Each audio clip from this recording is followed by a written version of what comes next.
Good evening, families, faculty, friends, and most importantly, the graduating class of 2025. On my office door and throughout the school, you may have noticed a specific poster that we have displayed. It's not flashy, just a quote. A bold, simple quote from our very own legendary coach, Matt Gallagher. We don't want them to excel. We expect them to excel. At first glance, it might sound intense, a little demanding even. But the quote isn't about pressure, it's about belief. It's about the unwavering belief in the potential of all of our students. Not just to succeed, but to rise, to lead their mark.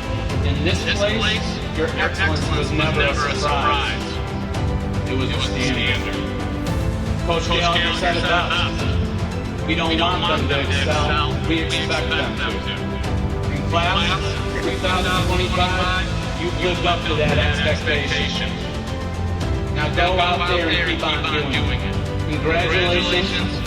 We're proud of you.